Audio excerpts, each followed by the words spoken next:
Hello and welcome to an unexpected podcast. My name is Tim. With me as always, we have Matt, Mick, and Devin. Unfortunately, Rainier Hey, couldn't be with us today. On this week's episode, we're going to talk about the top five models we think might be the worst profiles in the game. But before we get into that, I wanted to ask you guys, what do you guys think of the new models that came out for the Faramir's Rangers list? I mean, the only thing that bothers me about them is the fact that they're I don't think it's been confirmed yet that they're in the Legion, but I'm pretty sure they'll be. It wouldn't make I sense. can't imagine they are Yeah. not in the Legion. Yeah, so I think, what are they? 30 points each. Mablong and 35, and they're both minors at 111. Oh, wait, they're 35, not 30. Yeah, I think Yeah, no, they're actually 35. relatively expensive. Yeah, that actually is surprising because now you're paying 70 points for another warband. Maybe that was a mitigation sort of because Damrod because they're minor heroes, right? They're Yeah. minor heroes. So they're more expensive than Damrod, which makes sense because they have a special rule. So I guess that's appropriate. So about 70 points to bring in another warband of Rangers. But I think your cap on Rangers just increased to like above 7 or something, I think. Let's see, 18 plus 15 plus 12, so 45. Yeah. So, I mean, I think that the new models are actually pretty good. So, I mean, you could like have a list with Farmir, Madril, these two guys, Damrod, and 40 Rangers with Spears. That's exactly 600 points. yeah. I think 600 and 500, they're just going to be like, you know how, for example, they banned the 0 point golem from tournaments. Do you guys think they should do that for tournaments going forward at 5 and 600? Because I mean, it'll almost be guaranteed that list is going to win. I at think, 5 and 600. I don't think anything's guaranteed that they'll win. They'll definitely be there. They'll definitely be in the upper echelons, but I don't know if it's guarantee they'll win. 0 Point Golem was banned because it like was clearly unintentional for tournament play, a free costed character not tied to anything else. I mean, it just was a no-brainer for anyone to pick him. Whereas in this case, you just have a Legion that's very strong, but it's not like totally crippling the meta. Like it's definitely not fun to play against. I think that's one of the main arguments of them in Goblin Town is they're not fun to play against. But I don't think they break the tournament scene to the point where tournaments will ban them. There are a couple scenarios that they just don't want to get and really don't have a good chance of winning. You know, like Contest of Champions is not what they want. And yeah, because they basically are going to lose all their shooting, and you know, Faramir is going to be going against a heavy hitter.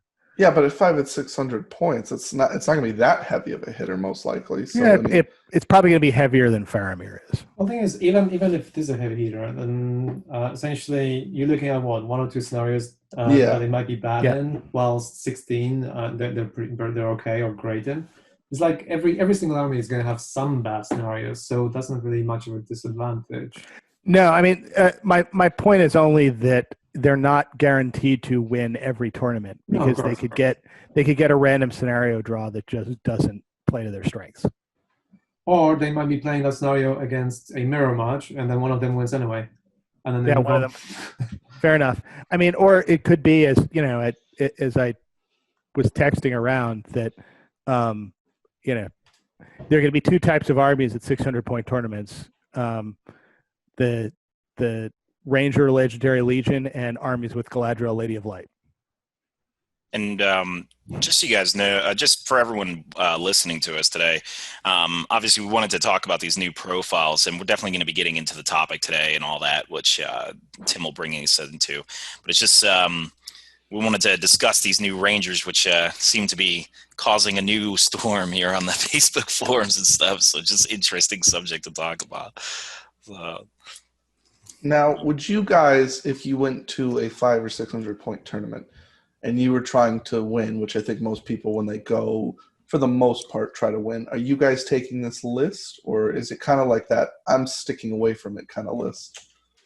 I mean, it's just one of those things where there may be one or two lists that will run it over. And so I would probably rather play something like, I don't know, all-mounted Rohan Force or something like that, which in close combat scenarios might be better but in scenarios where you start further away, it might be worse. But overall, would give both me and the opponent much better playing experience. This just sort of, even if I win a tournament with this, I'm kind of bored most of the games. Yeah, and that's my main issue with them as well. Is they're just boring. Like, even if you don't think they're too powerful, they're just sit back and shoot and die in close combat potentially. That's. So do you guys agree that it's kind of one of those lists because it's so good? It's not even really fun to play. It's just like, give me my award Not because almost it's so if you good. play well. Well, no, I don't think it's because it's so good. That's not what it is. It's the play style. There are armies that are really, really good, but they're fun to play against because close combat allows you a chance to respond, or at least to respond in a way that feels a lot more organic. In range, realistically in this game, we think of range as a way to dictate movement. But in the case of the Rangers, they can actually take you off the table without you having really much chance to respond. I mean, yes, heroic marches, moving around terrain and stuff, but when you don't feel like you can respond and every game starts as just you sitting back and there's really no counterplay to that, it's just not fun. You're just starting with less points. So every game that does this has this problem. I mean, this isn't a new phenomenon. Tau gun lines in 40K or any other game where you can just bombard your enemy before they show up and you just start out with more points because you just shot them off the field. That's the issue with them, in my opinion. Funny thing is, like, sometimes we make lists which try to abuse shooting anyway, but all of them have a handicap of let's say 33 or even 50% ball. The fact that it doesn't is it just pushed too much in one direction. Yeah. And also, it's still 5-4 across the board. So it's not like you're just gonna smash it in combat. Like, even if you were to throw something like a line of Moran Ards, you're gonna lose some models before you start, and then you're probably gonna still lose the game once combat starts because they're gonna have like 45 against your 30, and they're sitting there on 5-4.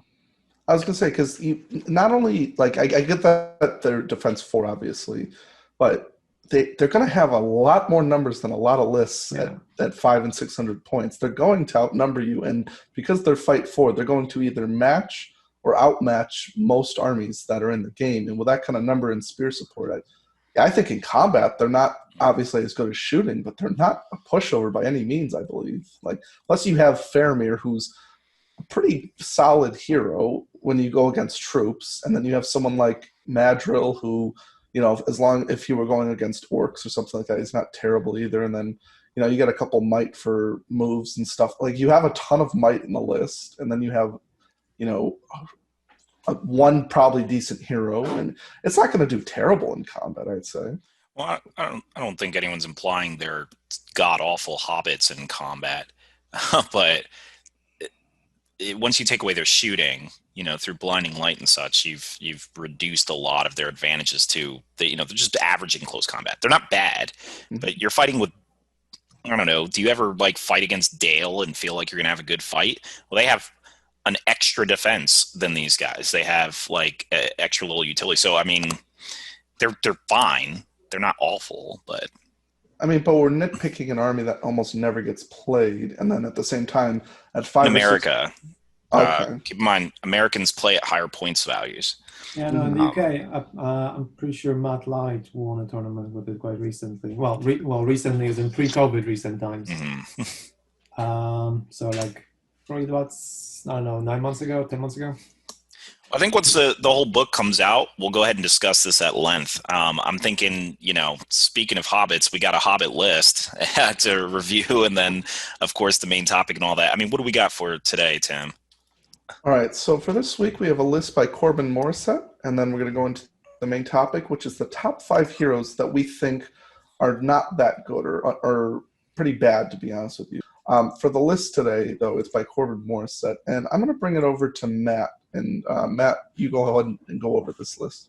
All right. So this is a Shire list, and this is a Shire list that uses the Gandalf variant. So Gandalf becomes your leader, and that means that for quote historical unquote reasons, the four Hobbit heroes, Frodo, Sam, Merry, and Pippin, can't be in the list.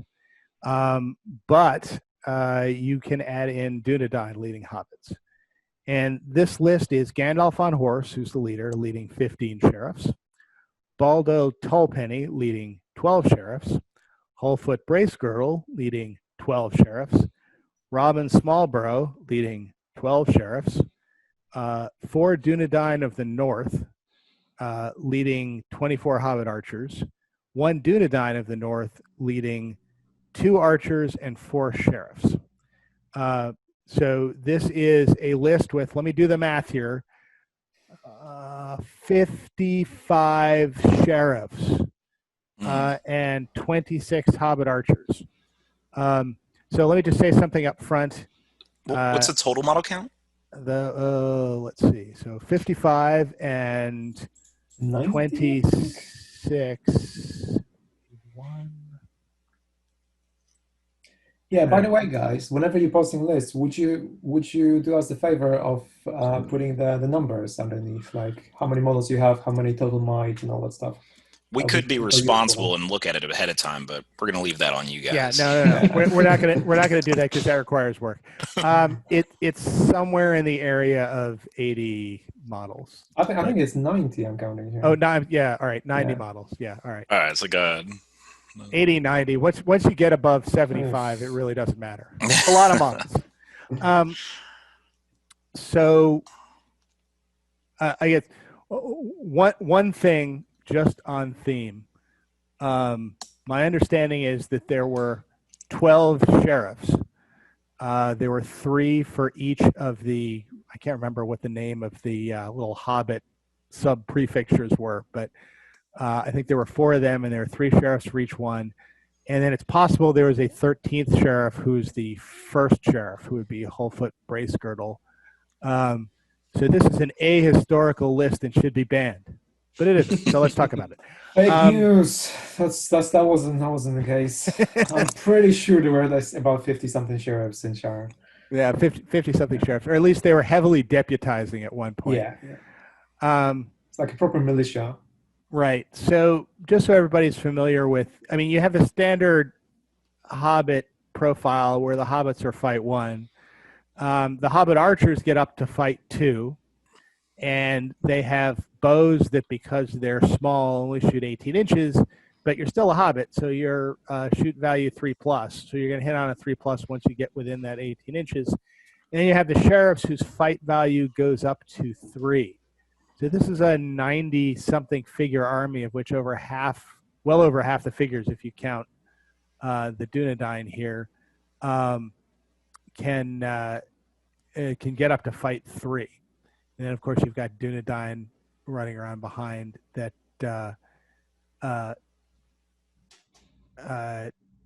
will be fight 4. And I've got the Hobbits up here. Let me ask a question of somebody who knows Dunedain a little better than I do. These guys don't come with spears, right? You have to buy them spears? The Dunedain? You have to buy them spears, yeah. You have to buy them spears. All right, so presumably these guys don't have spears. But let me just talk through some of the Hobbit heroes that come with this. So we've got Baldo Tullpenny, who is a guy who throws stones well. He can see if I can find. If he rolls a natural 6, it's an auto wound. He doesn't have to roll. Yeah, it's a natural 6 to hit. And then to hit, he gets an auto wound on anything he throws at. He also comes with 8 traps, which are useful in the list, basically to create a little minefield out in front of your guys and kind of slow an approaching army down for a turn when they're within stone's throw range. Then you have Hullfoot Bracegirdle. Hullfoot Bracegirdle is the Hobbit leader. He allows all of your sheriffs within 3 inches basically to count as burly, so they can take their hand-and-a-half staffs and get the +1 to wound without any penalty. And then we've got Robin Smallborough here, who is another Hobbit sheriff leader guy. So he gets the benefit of Hullfoot Bracegirdle. He also has a nose for shortcut special rule, and if those scenarios where you're rolling for forces to arrive, you can modify the reinforcement die roll by +1 or -1. And I'm just checking to see. Let's see. He only affects his own warband. If Yeah, that's he only affects his, only affects his own warband, which is what I thought. And then you've got a bunch of Dunedain leading Hobbit archers. So my thoughts on this are, well, I guess I have one suggestion. First of all, it would be good. Two suggestions. One is very small. I would delete one of these sheriffs. I'm pretty sure you can afford to lose one somewhere, and give all of the Dunedain spears. Is it plus one? Is it plus one point to give a Dunedain a spear? Yep, just 1 point. Yeah. All right. So that does it. And then the Dunedain get to run around behind your Hobbit line, and they get to add a +1 fight value to your Hobbits, and your Hobbits can take the blow if you lose the fight. The other thing I would suggest is I would suggest dropping Boldo Tolpenny and substituting him for Lotho Sackville Baggins. And Lotho Sackville Baggins is 10 points cheaper, so you're going to get a 10-point profit from that. And he has the special rule of considerable wealth, where he can pay off hobbits. He can pay off hobbits to pass courage tests, which you don't really care about that much. But he can also pay off hobbits within 3 inches, and he does this by spending a point of will, because, as we know, will is fungible with money. And he spends a point of will, and all of the friendly hobbit models within 3 inches add +1 to their fight value. So what that allows you to do is turn your fight 3 sheriffs into fight 4 sheriffs, which is a really scary thing if they also happen to be within 3 inches of Holefoot Brace Girdle. Actually, let me make sure that's not 6 inches of Holefoot Brace Girdle. It should be 3. It is 3. I think it's 3. Yeah, it's 3. So as long as you're within both 3 inches of Holefoot Brace Girdle and Lotho Sackville Baggins, you can get fight 4 +1 to wound hobbits, which are actually pretty scary. If you want to up that a little bit even more, you can take that 10 points that you saved by replacing Baldo with Lotho and change Robin Smallborough to Will Whitfoot. And Will Whitfoot, Mayor of Hobbiton, can spend a point of will and count as a banner. So you can take all of your fight 4 +1 to wound sheriffs and give them a banner effect as well, if you kind of have that cluster of hobbits. So that actually becomes a pretty frightening fighting force that a lot of people aren't going to expect in a list this big. So that's my thoughts. Yeah, I guess, when I look at this, there's a couple of things that I'm just noting here. One, as far as Baldo being swapped out for Lotho, I think great idea there. But Baldo, I mean, I can see the appeal of wanting to create a minefield, but unless you're fighting an army that really can't afford to just drop a few troops, you just take 3 guys and kind of clear it an easy path, and it isn't too difficult to get around that. It can be a little bit frustrating, but often it's more of a gimmick, so it's not probably going to help you as much as like you might want. It's not like you're going to stop the whole army and they're just going to be like, what do we do? So I do agree that, bringing in Lotho would be a better idea. Not to say Baldo's bad, by the way. I just think Lotho's serving you better since your whole army is already a fight 3 hobbit force. If you had an army of militia, well, now I can see why keeping Baldo in might be a little bit more useful. So the other thing, I'm not sure I agree necessarily with removing Robin. With your army being so big, you're going to be all over the place in Maelstrom, and I think you've accepted that. But at least Robin allows you to have a last deployment where you know kind of where it's going to go. One of my thoughts of what you could drop for Will Whitfoot, because I think, so what I do agree with is you should have Will Whitfoot. If you do not have banner rerolls or any other sort of dice mitigation whatsoever, you're going to end up as one large ruffian force, essentially. And while that sounds enticing, ruffians actually really aren't competitive and really can't win because of the lack of spear sports. Like they just kind of fall apart over time. And so I think adding Will Whitfoot is an excellent idea. I personally think I would drop a Dunedain to do this. I can see the allure of having 24-inch bows, but I don't know that you have enough to bring a 24-inch bow army to you anyway. So I think if you're really going to go into this like bow fight with them, you're really just going to have to bring it into 18. But That's my thought. I would drop a Dunedain for Will Whitfoot. I'm not sure that I would try to get Frodo in. Oh, you can't get Frodo in here. Yeah, Can't that's get right. Frodo. Yeah. So you mentioned in here about allying for Aragorn and such. The only reason I might, so it totally changes the list. Obviously, once you throw Aragorn in here, you're losing some odd 20 hobbits. So you probably will have to downgrade sheriffs, which isn't the worst idea in the world. But if you did ally, that would allow you to bring in March. Right now, it takes you 12 turns to cross the board with your hobbits. Luckily, you do have 2 points of March with Robin and Holfoot, but ultimately, it takes you forever. Since it takes you 12 turns, and that's without any combats, not doing anything else. Matches like Recon or Breakthrough or Jesus, anything that requires you to cross the board will take you so long that your opponent could slow play you by accident. And so that's my main issue with it. So I think another person I might try to get in the list is his name, Farmer Maggot.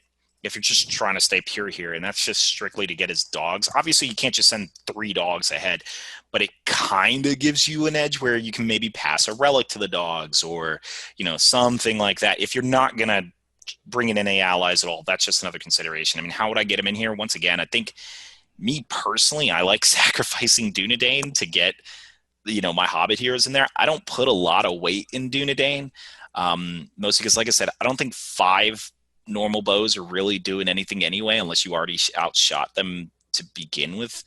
And I'm not really sure that 1 spear support on 5-4 when you could have just brought Lotho to get your 5-4 really is that helpful. I get it, Lotho can only do it like 4 times, I believe.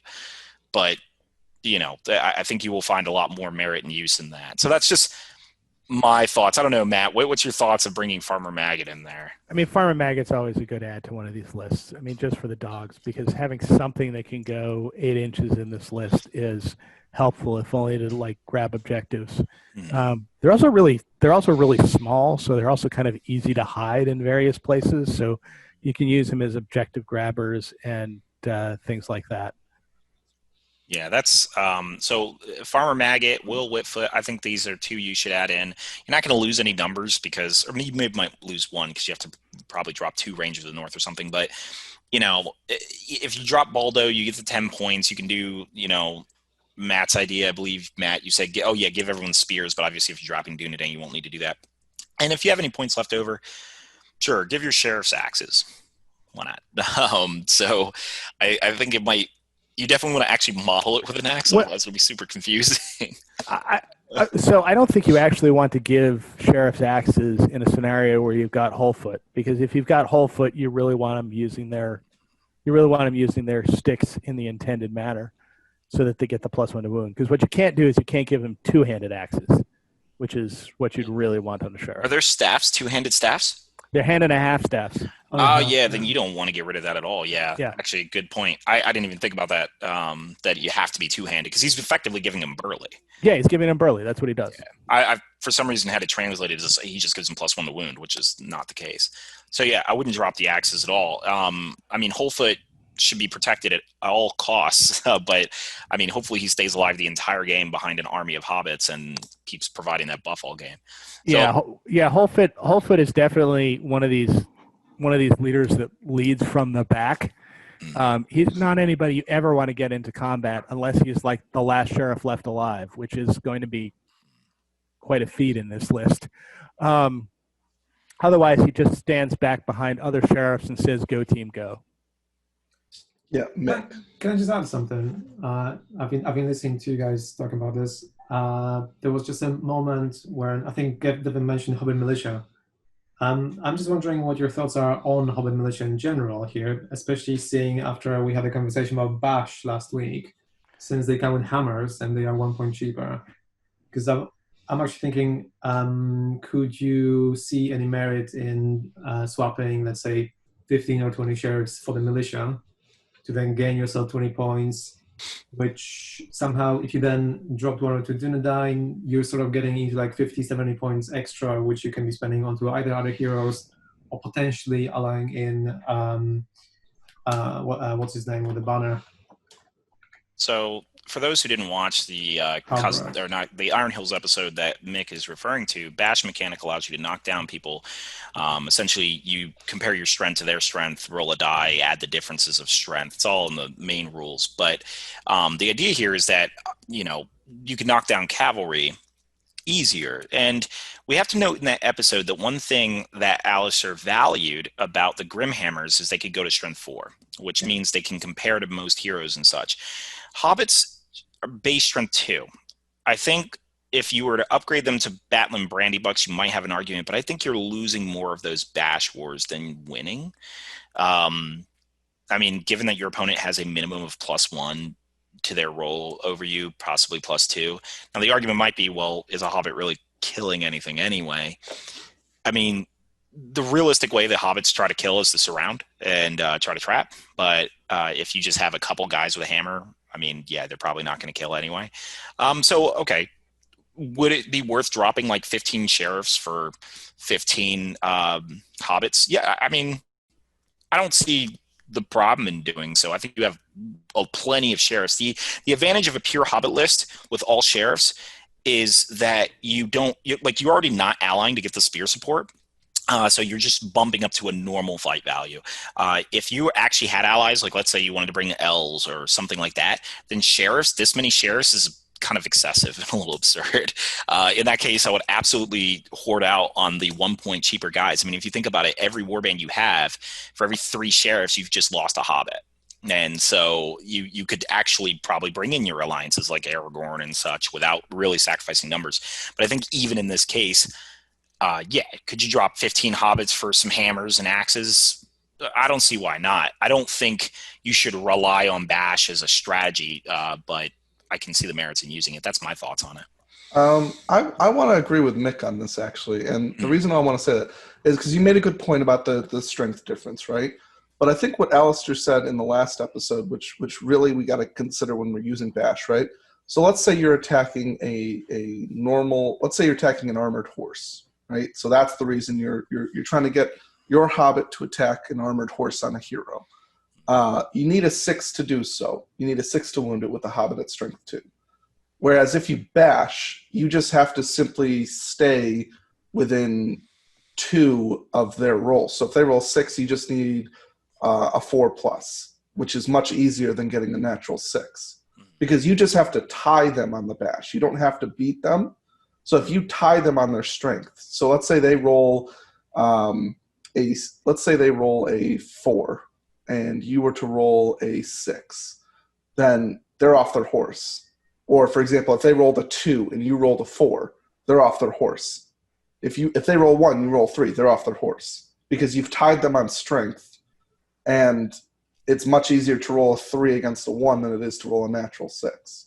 There's also the other thing that essentially, if you're bashing strength 2 against strength 3, then it's almost as if you're having a second duel roll of 1v1 with someone having higher fight value than you. Because essentially, if you roll a 6, if you roll a 6 and they roll a 6, they win. If you roll a 6 and they roll a 5, you win. So it's exactly as if you just have a lower fight. If the strength goes to 4, then obviously it's like 6 only beats a 4 and so on. But I think there is some merit to actually having the ability to knock people over, because you know that you're not killing that many anyway. I just don't know. So all right, so I'm gonna say the opposite here, because what we do on this podcast is disagree.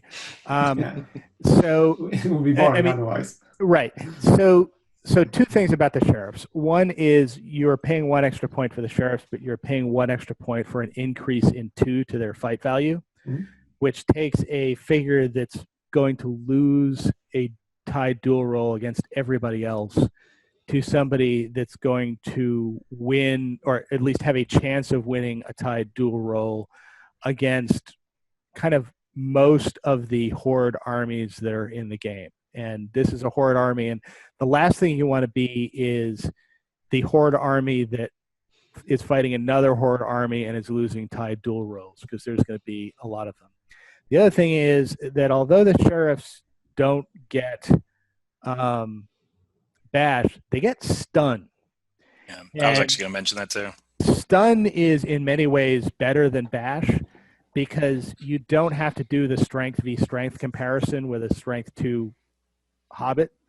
All you do if you win the fight is you choose one opponent, and typically you are fighting one opponent with Hobbits here, and you roll a die, and on a 5+, so 1/3 of the time, you're going to reduce that target to fight 1, attacks 1 for the next round, which is not quite as good as putting him on the ground, but it's pretty darn good. And the fact that you can do it on just a 5+, is really good, I think, for these guys. And I mean, you can do it to a monster on a 6+ if you get lucky. So if you get a bunch of these sheriffs surrounding, Gullivar, and you manage to somehow win the fight because he botches, you can have a bunch of these guys just roll and see if they get the 6. And if one of them gets the 6, then you take Gullivar out the next round when he's fight 1, attack 1. So yeah, I mean, I think the only limitation for me on the number of sheriffs that I would take in an army, as long as I'm going to kind of go outside the historical limits that ought to be in place that aren't, is the number of sheriffs I can get my hands on, which is going to be the tricky bit about this list, is figure out some place where you can buy 50, not 80 sheriffs, 55 sheriffs. Yeah, I mean, exactly. What you probably do with a force like this is just tell your opponent, hey, all my hobbits are sheriffs. I actually do this with my normal hobbit force. I have lots and lots of duplications of the hobbit fellowship models, like many of their various forms. And I'm just like, yeah, Sam laying down, that's just a hobbit militia. Yeah, Frodo over that's hobbit militia. Like, and it never gets confusing. I've been playing the army for years, and everyone's kind of understood, oh yeah, the basic looking hobbits are all just hobbits. So that's really how you get that. Now, obviously in the GBHL or maybe some other tournament formats, you can't proxy in that way, but in America you can. So I think you'd probably get a lot of eye rolling if you walked into a tournament, even here, and said, yeah, these 55 Hobbit militia models here, they're all sheriffs. No, you're probably Sam, right. Frodo, Sam. So no sheriffs. Here's the thing. The force I just described to you, I've had that force forever. And as many of you know, I brought hobbits to Articon, which is also a GBHL event. And I was on top tables telling my opponents, yeah, all the Frodo, Sam, Pippin copies, they're militia. And they're like, yep, cool. Yeah, no, it's a different proposition from saying, yeah, all these extra Frodo models are just other hobbits, to saying, yeah, all of these Hobbit militia models are actually sheriffs. I think I would feel bad for my opponent on the cost to buy all these sheriffs. What are they, like $20 for 3? Like, you just bought a car buying these things. I mean, that's almost like walking into a tournament and saying, yeah, you see all these plastic dwarves? They're really iron hills. I can understand that. I can. There is certainly limits to this. Like, I get it. Like, certainly so. All these Hobbit militia with hammers, they're actually grim hammers. Yeah. all these orcs here, they're actually Black Numenorians. So I think if you could take, Corbin, if you could take anything from our advice here, I think all of us agree that you should definitely get Will Whitfoot and Lotho in there. I think to a degree we all seem to kind of be on the side of you probably don't need the the Dunedain as much as you need like guys like Farmer Maggot and such. Maybe even other hobby heroes with considerable benefits to your army. I get you want heroic accuracy, but you only need like 2 really. I mean, as far as the advice to bring in hammers and axes, I don't think we necessarily disagree, me and Matt, as far as like maybe 12, because you have enough stun still in that case. So it's not like you've hurt your list necessarily by trying to get some hammers and other little gizmos in your list. So I don't think any of us are necessarily against that much. But me and Matt do see the merits of, especially in a pure Shire list, having an army of sheriffs, assuming you can afford them and convince your opponent to let you proxy. And can find them in the first place. Yeah, find them. Okay. Thank you for your list, Corbin. If you have any other lists that you'd like to leave, please leave those in the comment section below. We're going to move on to the main topic for today, which is the top 5 models that we think are not that good, or bad models, I guess is the best way to put it. All right. And Devin, what was your number 5 on your list? All right, so these are the top 5 worst heroes. Now, in mine, I have to admit, it's not any real particular order, and there were not as many choices to pick from as the top 5 best heroes, so that's always a good thing for the game when you have a harder time with the worst ones. But for my number 5, I'm going to go ahead and select Bill Ferny. And Bill Ferny, the only reason I mention him, he's 40 points to bring in 12 ruffians, which is not bad, but I think he's doing nothing else. His rule only comes into play in literally 3 scenarios in the game. No, I'm sorry, 4, because 1 just got added in another Maelstrom mission. If you don't know Bill Ferny's rule, it's just simply he gives -1 to another warband, all right, in their reinforcement roll. So if you are in Maelstrom of Battle, he gives you -1 to whatever roll you made. Now, that in itself is actually pretty useful. I just think that in the list that he's in, you can't really ally him to get that benefit. And most often, he's not adding enough to just not warrant using the army bonus and just be like, just give me 40 points more of ruffians. So I don't think he's doing enough. He's a utility hero that doesn't provide enough utility to be justifiably useful in that army list. So he's one that I kind of look at, and every time I think about playing a ruffian list, I'm like, I'm probably not going to pick him, which is really unfortunate. Okay. Matt, what was your number 5? All right. So I had similar criteria here, which was I was looking for guys that I just was going to never end up picking for a list. And my number 5 here is Gildor and Glorian from the Rivendell list, who's 70 points. So he's going to end up costing probably about as much as a captain. He has move 8, so he's a little quicker. He's fight 6 like a standard elf. He's only defense 4, so he's very squishy. He has 2 attacks, standard captain, wounds 2, standard captain. He has 1 might, 4 will, and 1 fate. And he has 4 will because he has the ability to cast. He can cast Immobilize on a 3+. He comes with the ability to upgrade. He can bring Wood Elf warriors into the Rivendell list and upgrade them at +1 point to make them move 8 for Noldorian exiles, which I think, as we discussed in the Rivendell list, is not really something that's particularly attractive, because you have basically they end up costing, when you add the +1, about as much as a normal elf would, and they're running around at defense 3, which makes them pretty vulnerable if they're not in a situation where they can hide behind a tree and not be seen.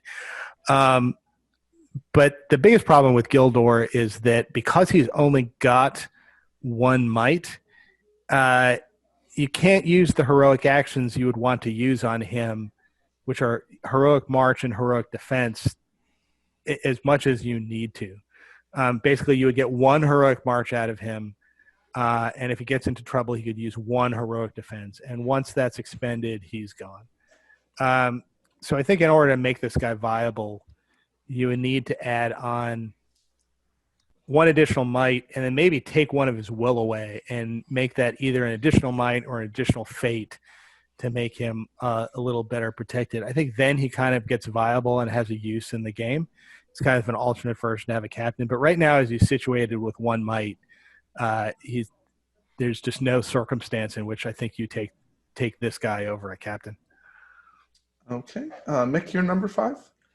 On my number 5, I've got the Hasharin from the Serpent Horde list.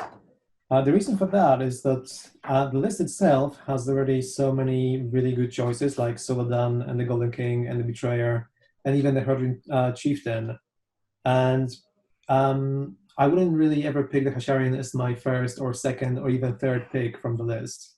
By himself, I feel like at 80 points, he might be too expensive. And he sort of really lives in the same slot as the Herdring Chieftain, which has a heroic march, which is always good to have if you don't want to be using your march on Soladan. Also, you're paying so many points for just one might point, and his heroic strike is great and defense is great as well. But essentially, if you do lose a strike off, then you're only sitting there on defense 4 with 2 wounds, although you have 3 fate. And the defense, well, unless you surround it, there won't really be that many times when using defense anyway. So I would say at 80 points, he just is too expensive to pick even as like the 3rd or 4th pick, because he would be taking away too many of your other warriors from which you'd like to bring in a list, which ultimately wants to spam as many models to have as many buffs as possible. Okay. Devin, you're number 4? All right, so feeding off of what Mick just said, we have Raza. So Ooh. I think so this one's actually a tribute to my brother who's tried to make Raza work forever. A fight for named character, anyone who's played Elfhelm can have the same dread, except Elfhelm has probably arguably some more useful ability in a sense, but like, this guy being fight 4 struggles against even basic infantry and troops. He easily goes down if you ever you can't trap him. I believe, or actually, I don't believe. And Matt might be able to correct me if I'm wrong on this. I don't believe he has the can't be trapped rule the normal Hoshirin have. I don't think he does. Which means he's very easy to take down if that's the case. He's defense 5. Yeah, he has 3 attacks, but the fact that you can tie him with basic stuff, where any hero in the game can outpace him. If he had been fight 5 and jumped to fight 7 when he was fighting the named character, perfect. 75 points. I love him all day. But I feel like I'm gonna call a heroic strike on basic Urukai. So he's just never been something we could make work, and I know my brother's been frustrated with him for that reason. So I think what's interesting about Raza, though, that you mentioned, is that if you just gave him +1 fight, I think he's almost an auto include in almost every Harad list. If that one fight value. Yeah, it just it's defense. Fight 4. It's like half. Maybe not half. Maybe like a third. But I don't know. But like a huge majority of infantry in the game have that, and he can't fight any hero. Like he has to always call heroic strike. So. All right. Matt, you're number 4?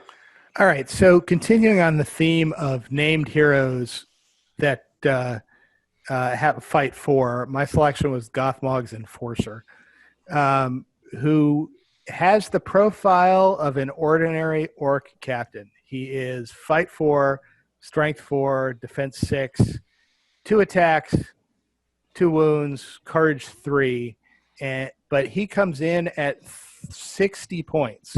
So he is the same points value as, say, Gurrett's Master of the Reserves and all of these other kind of upgraded 3-might heroic striking or captains that you can get as an alternative. Gothmog's Enforcer's only heroic ability is heroic defense. His stat line also is 1 might, 3 will, and 1 fate. And his special rule is Gothmog's right hand, because apparently Gothmog is really bad at delegation and picks the schlubs to make his right hand instead of the actual effective subordinates. But what Gothmog's Enforcer can do is, if he's within 3 inches of Gothmog at the start of a turn, Gothmog can spend 1 of the Enforcer's will points to declare a heroic move instead of spending 1 of his own might points. Which raises the question of, if you've got 60 points to spend, why don't you spend it on one of these other 3-might orc heroes that, even when they aren't within 3 inches of Gothmog, can spend those points of might to do any heroic action, including heroic moves, and then not force Gothmog to move first, where he's like hiding behind the lines from Aragorn and can't get out. So again, I struggle to think of any reason you would ever take Gothmog's Enforcer unless you're playing like a 3,000 point game and had already taken every other named hero in the Mordor list. So yeah, sorry, Gothmog's Enforcer. So I guess technically Gothmog's Enforcer isn't a named hero because he doesn't actually have a name, and now we know why they didn't bother giving him a name, was he just wasn't worth one. Now, Matt, I'm just going to ask one quick question for you. If they changed the rule to any heroic actions, would that make him more valuable? Much more useful. Much more useful, I think. Or would him being able to heroic strike 6 times? Because he has March and Strike. Yeah, I think that's right. If he could use the might, if Gothmog could use the might for any purpose, then I think he becomes useful. Okay. Mick, you're number 4? Well, I've got Lindir. That's another one of those models that he seems fine. He has a pretty cool rule, but he sort of lives in an army where you can only really ever take him with Elrond. But if you take an Elrond, you're either going all mounted, at which point Lindir sucks. There's one attack at 5/5 and 1 might point. He's not gonna do anything in combat. He has to stick close to Elrond in order to give him the free will points for the Nature's Wrath. And then even if you weren't gonna take him in an all-mounted list and just have Elrond on foot or something like that, you might as well just take Arwen instead, because at least that way you're gonna get your Wrath into a different spot, or you can double Wrath in the place. But Lindir just seems like one of those things. I actually have been painting him lately. He's just right here, and I'm just sitting there and thinking, okay, well, this is a really nice model that I will never ever use in any army. I actually have him converted to be on a horse. Wow, how's that going for you? Well, I mean, it's okay. So I think Lindir is another easy fix, right? If he had 2 attacks, of course, if he had 2 attacks, he'd be completely worth it. Yeah. He brings in a warband for the same as a captain. Yeah, so. Exactly. It's just one attack that just completely cripples him. And also defense 4, you sort of have to give him heavy armor and then a horse. So you're sort of getting into almost 100 points. So yeah, just the 1 attack. If you made it a 2, that's all he needs.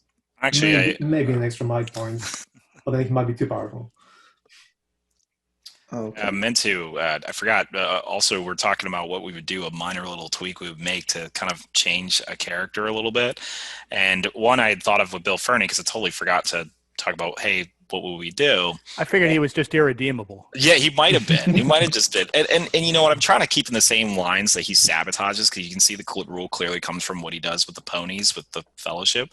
But I was wondering maybe if, like, because you're getting a lot more scenarios at play if, like, you make it where the opponent gets -1 to their rolls to dig up a prize. So that affects now heirlooms, seize the prize. I think there's now a number of new scenarios that have kind of a similar effect.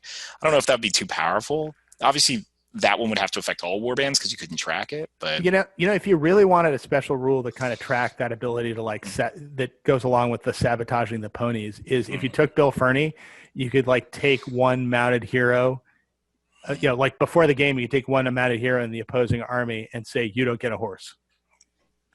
You could do that. I guess you would deny points, but actually just thinking about this, if you wanted to do this thing on objectives, just make it within 6 inches of him. Just before the game, you just say you're like for the okay, I see the theme behind that. Like that one hero. Wow, that'd be powerful. In that case, exactly. I could see a lot of armies trying to ally him. Yeah, but that would be a really fun special rule, I think. It only affect horses, not a white warg. Yeah, you're right. Imagine Azog just loses his white warg. But Boromir of the White Tower on a horse. No, he's not on a horse right now because Bill Fernie, Oh, that would be gross. Poisoned the horse or whatever. You could take Gandalf the White off his horse and stuff like that. As a more tame rule, you could do within 6 inches of him, -1 to pick up an objective. But I much prefer Matt's idea if that wouldn't be considered broke. I don't know. So we've taken a model that's unplayable and completely broke it and allying it into every other. Everyone's pulling it. It looked like Alfred back in the day. You even get 12 ruffians. Why not? I mean, I'm not sure that's a rule breaker if it's just like 1 horse. Yeah, right? Considering you probably end up shooting that horse from under anyway, but it can really, you play a Theoden's Legion list and just take Theoden off his horse. You take King Elazar's horse, and there's just so much less damage that he's going to deal with. I mean, you could maybe have something where, people with Horse Lord could, make saves using Fate to try and keep their horse in the game. Because I can't can imagine, like, you show up to battle, Théoden's like, I don't have a horse, and all his men are like, get your own. They came too close to the mountain of Dunharrow, and then all the ghosts scared it away. Yeah. Imagine his embarrassment. He just showed up walking. He goes through his checklist: armor, sword. Am I forgetting anything? Nah, I'm good. Actually, in that case, Théoden's wandering around going, "My kingdom for a horse." Wait, hasn't somebody said that before? In the podcast that we had on the top 5 heroes under 100 points, we were thinking about how do we slot Théoden under 100 points. Well, if that was a special rule that your guy has now, I probably wouldn't be thinking of horse. He's still under 100. All right, well, we fixed Bill Fernie. Moving on. There you go. All right, Devin, you're number 3. All right, so this one I think is also a stand-in for a lot of other heroes with a similar problem, but it's the Moria Black Shield Captain. And he has the exact same stats almost as a normal Moria Captain for 10 points more, except he gets an extra defense, which arguably I find to be irrelevant because I don't use my captains for their defense in Moria. You're doing it to bring in more goblins, so you really want a cheaper captain anyway. And then he gets an extra courage. Okay, arguably useful, depending if you have Durberts or something. But then he has a two-handed weapon, and he's required to use it. So keep in mind, the old Moria Black Shield Shaman, which was a Gundabad version, he had strength 5 and didn't have to use it as a two-hand weapon. So you saw him everywhere. But now it's like -1, and his strength went down to just a basic captain. It's just like, for 10 points more, you're getting a guy who basically can't win combats, and you lost 2 goblins out of it. Like, yeah. So Black Shield Captain is my third pick. All right, so that actually piggybacks on my first pick, which was Camul the Easterling out of the Dol Guldur list for precisely the same reason. And you have now triggered my rant, which I will start now. So if any of the 3 people who are listening to us are either from Games Workshop or have the ear of somebody from Games Workshop, please let them know to fix two-handed weapons. I'm sorry, it's just inexcusable that this issue has stuck around for so long and so many editions. It's been 25 years. I know, exactly. that you pay 5 points or however much it is for a two-handed weapon penalty. When, by the way, this is not how two-handed weapons work. Which is perhaps my biggest problem with this. For those of you who don't know me, I share a hobby with Devin's brother Jordan, which is historical European martial arts. I fight with two-handed weapons. I fight with one-handed weapons. I fight with two-handed weapons against one-handed weapons. You are not less likely to land the first blow with a two-handed weapon. That's not how it works. You have a length advantage. You have 2 hands on the weapon. You have a speed advantage. You are more likely to land the first blow. It may or may not be harder than one that you land with a one-handed weapon, but that's how it works. There's an easy fix. You can basically take the rule and say, look, you can either get -1 on the duel and +1 to wound if you just decide to go crazy and haul off at somebody, or you can instead add 1 to your fight value, which is a historical correction. It works the exact same way it should work. In real life, you have a slight advantage in the duel. The points don't need to be corrected because you're essentially paying an additional 1 point on a figure or 5 points on a hero to get an additional fight value, and you're done. It works out well, and two-handed weapons have a purpose. So, all right, so that's my rant. Rants are done. That's an easy fix to fix two-handed weapons, and you fix every problem with probably maybe 10% of the figures in the game that are stuck with two-handed Everyone weapons. who's stuck with it. Actually, exactly. You know what the sad fact is the rule's been in effect so long, and it's so intuitive for players who don't know anything about sword fighting to think, well, it's a heavier weapon, so I should have a harder time to hit. You'll actually probably change the rule to something more historically accurate and then confuse, like, a huge player base where they're like, what? Like, it's heavier weapon. But, it's funny because I remember somebody telling me that the reason that Games Workshop figures in other ranges, not necessarily this one, have gigantic hands is that the Games Workshop wanted them to have gigantic weapons, and you need a gigantic hand to have a gigantic weapon. Two-handed, with the exception of that flail that the Witch King is flinging around. Or Azog. Yeah, two-handed weapons are not that big. An average one-handed sword weighed about 2.5 pounds. An average two-handed sword between 2.5 and like 3 pounds. An average two-handed sword weighed between like 3.5 and 4 pounds. So it's not, it's not an enormous difference. It's not like you're trying to hit somebody with a telephone pole. It's just something that has a little longer half so you can get better control over it. Can I just add one more thing to that? To another thing. You're actually creating a double disadvantage whenever you're using two-handed weapons these days because you can't use a shield. Yeah. So actually, Matt's idea here by upping your fight value means okay, well, you still can't use a shield. Yeah. But now at least your chances of winning are slightly better. So which for a lot of models is huge to lose your shield. Yeah. You might just die more often if you lose, but you're more likely to win. Sounds like a good fix. Which, by the way, is the real penalty of using a two-handed weapon when you're fighting with it, is you cannot use a shield in your other hand. One-handed weapons are, by and large, designed to be fought in a battle line using with a shield. And you can't do that with a two-handed weapon. Okay. Mick, your number 3? So my number 3 is also someone who suffers a -1 to win penalty, although she is not using a two-handed weapon. She doesn't actually have a weapon. It's Galadriel from the Lothlorien list. Wait, isn't she 130 points? Yeah, and she gets -1 to win combat. Well, but I thought this was top 5 worst heroes under 100. Or am I wrong? No, you're wrong. This is top 5 in general. I restricted my list to under 100 points. That's all right. There's plenty of bad heroes to find under 100 points. Yeah, of course, yeah. So Galadriel, her other version, Lady of Light, is one of the best heroes in the game. This version, sadly, suffers from multiple things. A, she can't win combat. She's only on one attack, unarmed with no heroic strike. Even though she's 5'6", she's probably losing that combat anyway. The other thing is the fact that she's a hero of legend is actually a bit of a handicap for her, given that Celeborn is also he's a hero of valor. Yeah. Yeah. So Celeborn is only a hero of valor, meaning that if you want to take Galadriel in your list, then most of the time she's going to have to be your leader as well. So you have someone who sucks at killing. Can't ever win Contest of Champions.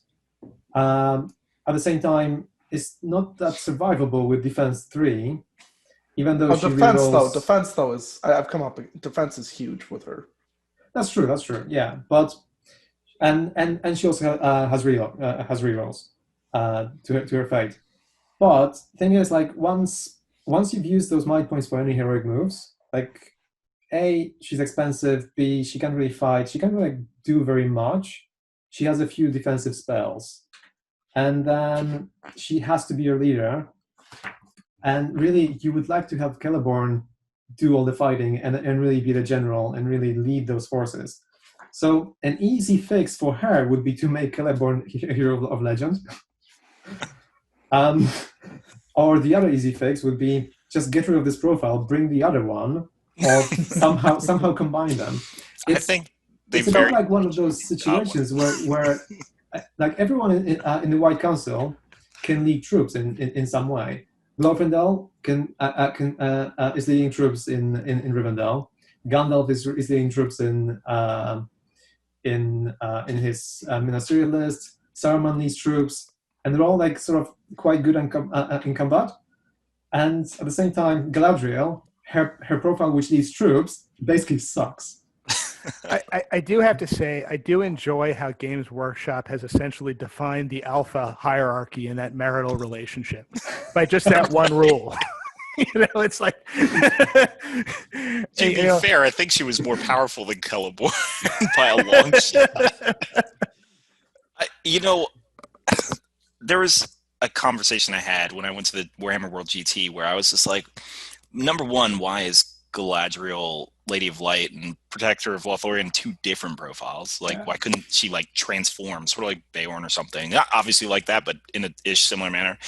I think there was arguments where she's too powerful, and they don't want her lead. Not Jay. Jay didn't say this, but other players where they were like, the Games Workshop probably didn't want her leading troops because she's too powerful. And in that case, I'm just kind of like, I don't know, then just reduce her to a level where she's not too powerful and then have her lead the troops. I mean, I get it that she transforms into that war form only in 2 occasions, and it's either directly related to the ring or Sauron, and it seems to exhaust the hell out of her. But I think there is some kind of rule we can have where, like, she can just be in both forms. I don't know, but that was basically so basically what you're saying is that everyone takes the war form, and so she's constantly transformed into it in every single battle. She's always in her extreme state.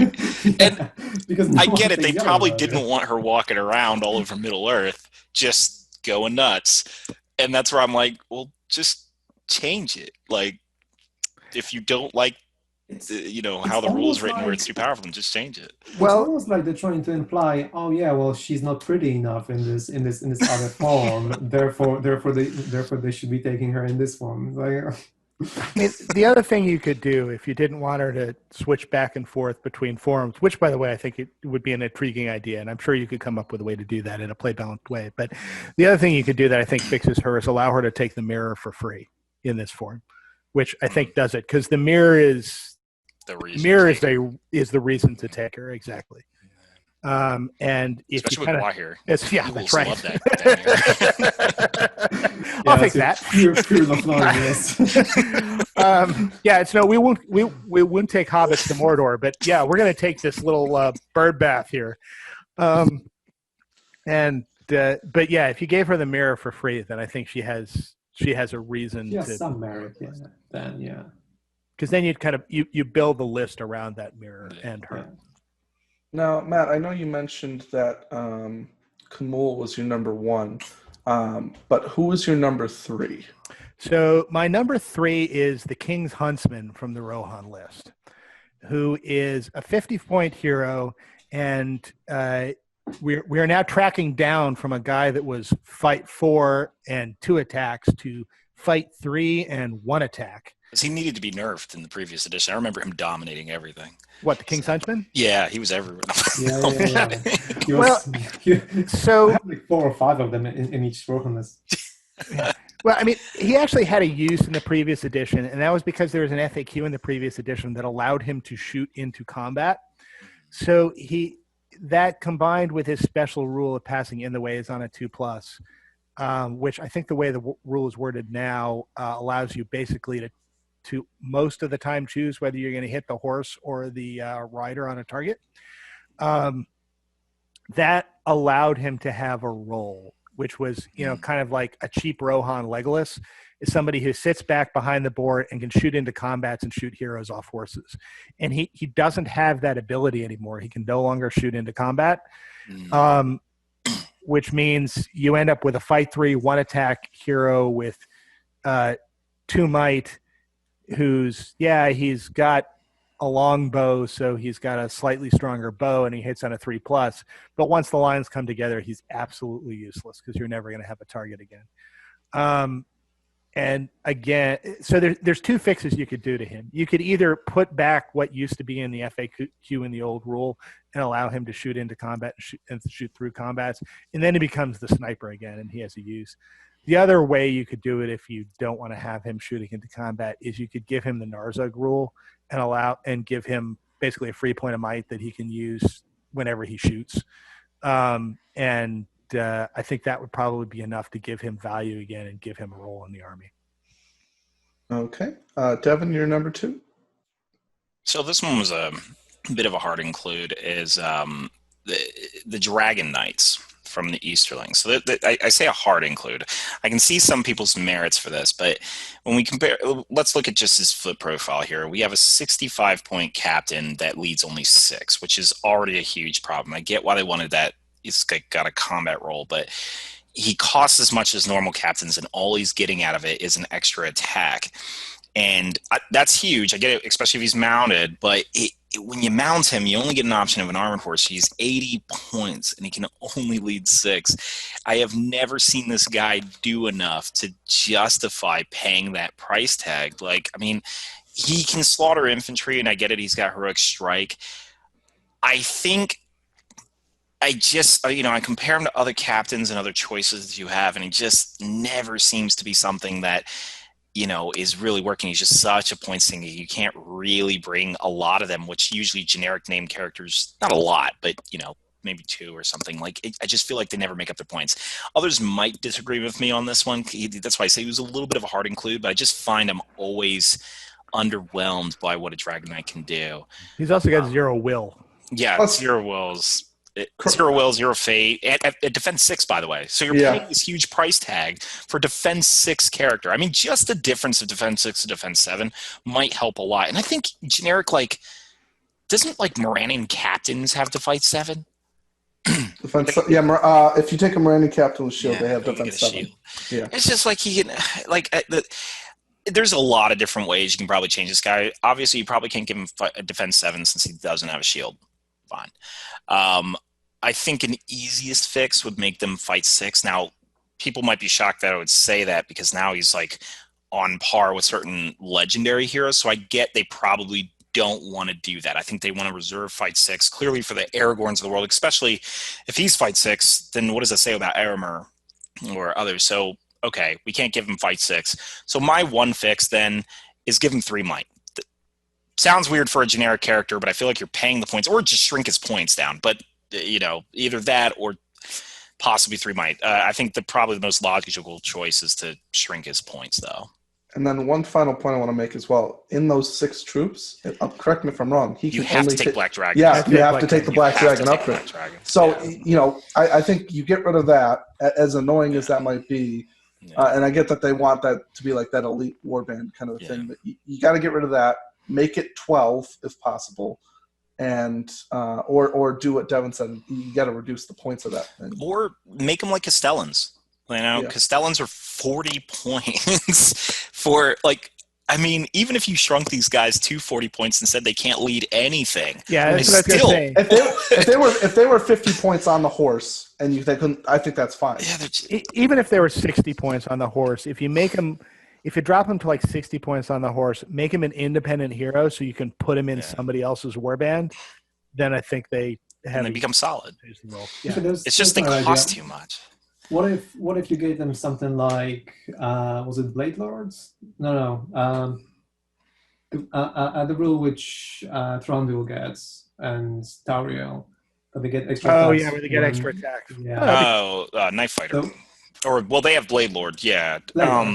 So he's standing there with 2 swords. Clearly, he's trying to fight with 2 swords. He's saying based on the picture, "Come at me."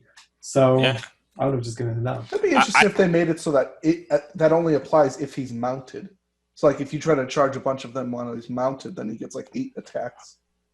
I think they purposely avoid that rule while mounted because it doesn't make sense. I mean, you see Hunter Orcs, you see them, everyone seems to jumping attacks when they drop off the horse, even the Blade Lord rule. So I think just in the consistency of the game, you probably make it where they just game Blade Lord. You can even say they're 2 attacks and then they get the 3rd attack from their double sword thing. But, I mean, like the twins. I'd be all in favor of that. I mean, obviously, it now creates an argument where do you mount them, do you not? Which I'm okay with that kind of debate. But I just think they're way too costly for what they do. So, okay. Matt, your number 2? All right, so my number 2 is the Siege Engineer Captain of all varieties, which for a bargain basement 50 points, you get to take your Siege Veteran who already has 1 point of might, 1 point of will, and 1 point of fate, and upgrade him to a whopping 2 points of might, 1 point of will, 1 point of fate. You get the other benefits of being a captain, so you're going to get an extra attack and you're going to get an extra wound. But for 50 points, I mean, the only reason you ever do this is if you have such a craving to insert an allied siege engine into another green allies list that you'd rather spend the 50 points rather than bring in another captain from that list in order to meet the allied requirements. Well, the captain might be 65, so you'd be making a major saving there. Exactly. I'm just curious. Any of our 3 listeners, if you've ever ever actually done this, please let us know. I'm not sure anybody ever has. So, I mean, the fix to this is you change the engineer captain so that if you're spending the 50 points, you get or however many points you're going to take, and you may have to do it army by army to do this, but you actually get an extra captain along with the siege veteran that you can use with the siege engine, and perhaps add make him a minor hero or something like that, so he can get up to 6 extra guys that can just kind of wander around with the siege engine. So there's actually a point to this guy. You get conceivably 2 extra might that can be used with the siege weapon, and you get the ability to have like a little minor warband that escorts the thing around. I kind of wonder. Well, so first off, on your point of the minor hero, they do become heroes of fortitude. So technically, they expand the warband size to 12.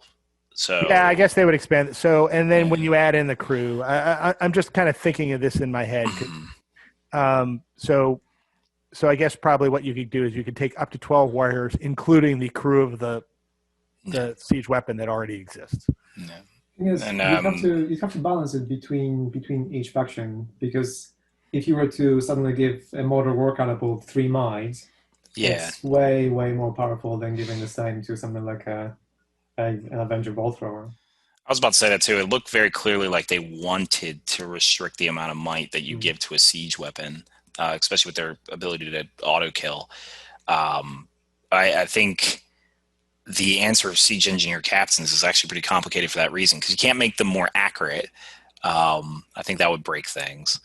What you could do is you could just say that you can only spend 1 point of might on a siege weapon per turn, so that you would have 3 points of might, but you could if you spent the 1 to get the hit, you then couldn't affect the on target roll or the to wound roll. I think that makes sense. Yeah.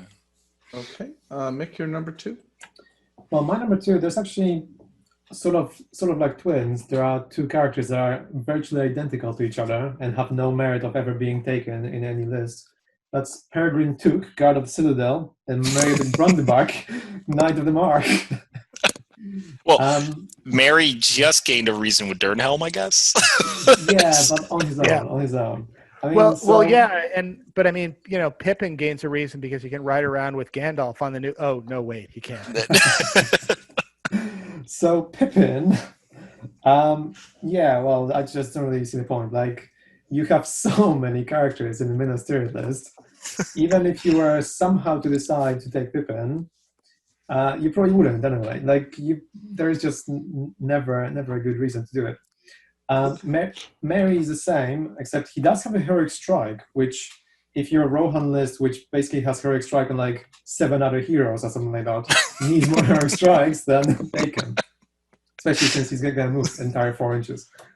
The way I would fix them, though, would be in a very like weird, almost like thematic way. You know how Eowyn kills the Witch King after the Witch King gets stabbed in his leg by Mary?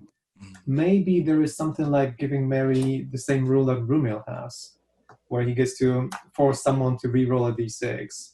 So if you actually get Mary into combat with someone, then and you're pairing it with another hero, then you're just making your opponent. I think that would be key. They'd have to be in a combat with another allied friendly hero. Exactly. Because otherwise, you now just became Rumil, and that would be crazy. Yeah, exactly. Yeah. And probably a character specifically on foot, but probably potentially, yeah. Like it would make it. It would actually give him it would by default make Durnhelm much better, because suddenly Eowyn and Mary are together. But then I think maybe do something where having him on foot and actually wanting your Rohan to be on foot really better. And Pippin, I don't know, like give him something where he gets to sing a song when Denethor is nearby or something like that. And then Denethor is eating his tomatoes and everyone gets +2 courage for the entire turn or something along these lines. And to anyone who would think that, if you give these rules to Merry and Pippin in Gondor and Rohan, then now you've given it to them in the Shire, that's actually not true. The Shire profiles are actually different. Like they are a different profile. So if you just take away Mary's Horn of the Riddermark and give them like this gimmicky rule that Mick just came up with, then yeah, I think that'd be a solid. I mean, at least a reason to pick him, right? Because otherwise, you're just giving +1 to courage on hobbits in the Rohan list. So it would also be nice to see like some rule that where you get some benefit for popping him up with Gandalf the White. Pippin. We do have that miniature now. There's no reason why they can't put that rule in. But. Actually, I imagine it was a retroactive thing, and so maybe in another edition of the game, they might be like, oh yeah, now you can put Pippin on him. So, I mean, I'm just assuming when they wrote the rules, they didn't think, oh yeah, we're going to have a model with Pippin riding. Yeah, but they knew that was coming in Gondor at War. That would have been the time to fix it. But. Yeah. So, Devin, your worst model in your opinion? So this one I just struggle to find a reason to ever take it, and there's some others that are similar. Is the High Elven Stormcaller. That's one where there was a guy who posted on the competitive forums and Facebook, and he was trying to figure out why would you ever use a Stormcaller, and I really challenged myself to try to find a use for this thing, and I just can't. They made Call Winds worse to cast, which is already crazy to me, considering like it's a benign spell. It only was good in the previous edition due to Felbeast being everywhere, but he just you're getting a character that's a minor hero for 60 points. Can't do anything else. 1 attack, fight 5. It's like nothing else can be done here.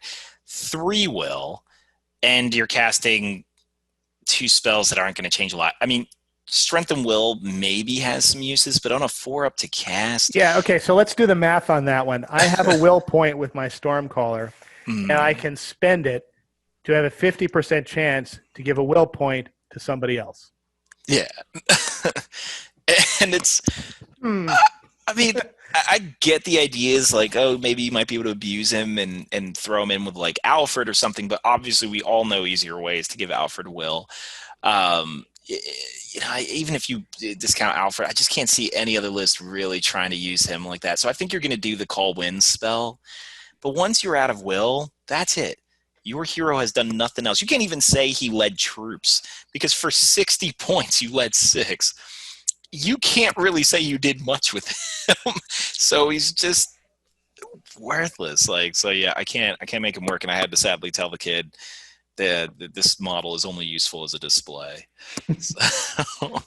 He was actually pretty good in the last edition. In the last edition, they're very good. Yeah, I made him. I took 2 of those with Saruman into a tournament where Felbeasts were everywhere at 800 points. And I played 9 Felbeasts in 6 games. And dismounted all of them. I agree in the old edition, but because the meta was different, like you had so many Felbeasts. I mean, it is and was a useful spell against mounted heroes. But remember, in the old edition, also you used to back people up 2d6 inches, and now you only back them up 1d6 inches. Yeah. So you could neutralize a hero. Yeah, you could throw a shade so far back. Yeah. Yeah, I mean, I had that happen. There was always Nord behind it. Yeah, I had that happen to, I think it was Dane, where somebody had one of these Stormcallers and, got his Call Winds off on Dane and blew Dane back like 10 inches, dismounted him, and left him prone. So Dane was like out of the game at that point. I mean, that was always the reason. Like, I mean, if I didn't have a Felbeast, the Shade example, yes, but everyone always did put an orc around their shade.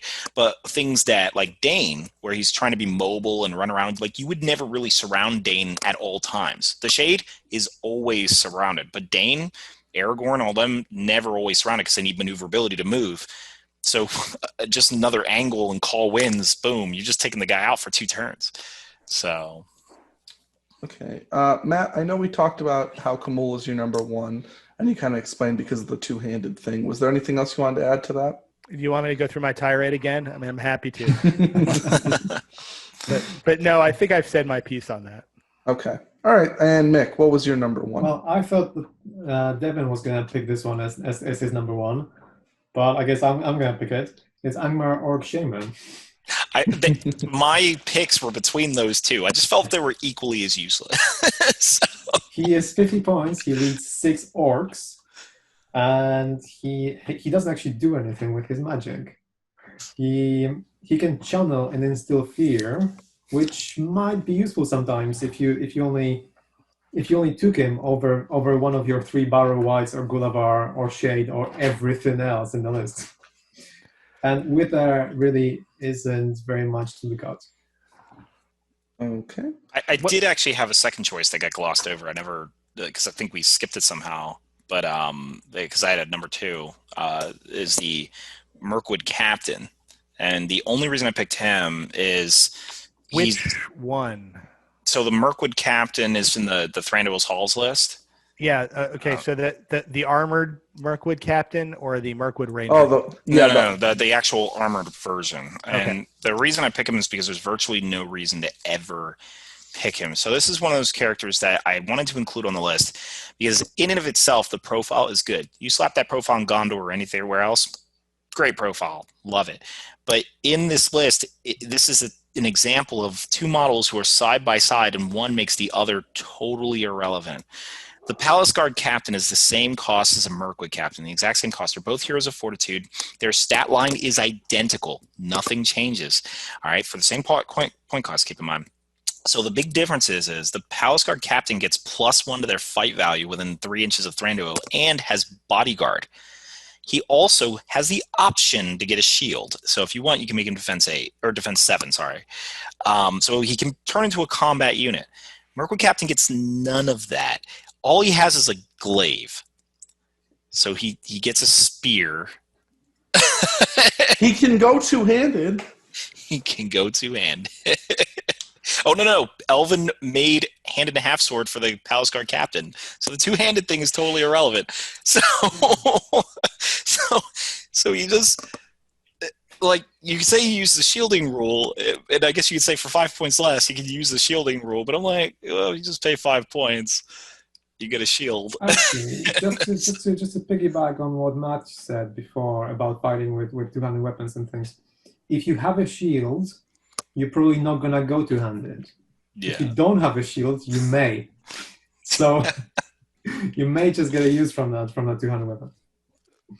And that's, I mean, like I said, they both have it. They both have a 2-handed weapon. I mean, the Palace Guard Captain could take the shield and then just not use the shield if he wants to. But, I mean, at least the option. But, yeah, I mean, even to take away the argument of, like, you know, oh, you have to pay 5 more points, so that's not a fair comparison. Well, I mean, even if you don't put that into account, the Palace Guard Captain is still always the better pick. There's just no reason to pick the other one unless you really want that spear, which I guess I can see merits for, but, you know, sticking your captain behind some elven spear line, I guess. That's probably about the best I can think of with it. While we're on the subject, is there any reason to take the Mirkwood Ranger Captain either? Heroic accuracy is the only, but I mean, you have Legless and Tariel, but like, you know, at least you can say she has a different heroic. You could also argue that theoretically they can get up to 5 attacks, so they can't be surrounded. Okay. It's an argument. So, but you get defense 4. No. I wouldn't take it. Don't get me wrong. I wouldn't actually do this. But some other dumber person might. Oh, well, no. So one other huge advantage. The reason you take Mirkwood Captains is to do an all-ranger list. Oh, well, yeah, okay. Yeah, so that's the other reason you do it. Is that actually a reason? Well, if you like the theme of all rangers, then you would have to do that. You know, some choices on the list are a little bit difficult because, like, you know, since we're all through our list here, there's a couple that I'm not going to call them honorable mentions. They're just like, is it the worst hero ever? Like, so for example, there's some that, like, you have to take, like this one, the Mirkwood Captain. Like, in order to access a very specific type of list, you have to take her. Is that list, like, super competitive? No, but you have to get, so it's like a use for them. So I think other examples of that is like Dunedain. I actually do not like the Dunedain in the Hobbit list necessarily, or like, you know, some that can be upgraded to a form like Bane. For 40 points, Bane as a minor hero, that's Bard's son, is actually garbage. But if you put him around the girls, he kind of becomes useful. So yeah, with the free hero combats, well, actually, it is pretty useful. So, I mean, some of those I had to ignore because of that reason. I'm like, well, you can make them useful over time. All right. Unfortunately, we don't have enough time today for the duel, so this will be the end. If you have any thoughts on the top 5, leave that in the comment section below. And if you have anything you'd like us to review in future episodes, let us know that as well. And we look forward to seeing you next week. Bye, everybody. Bye. Hey, guys.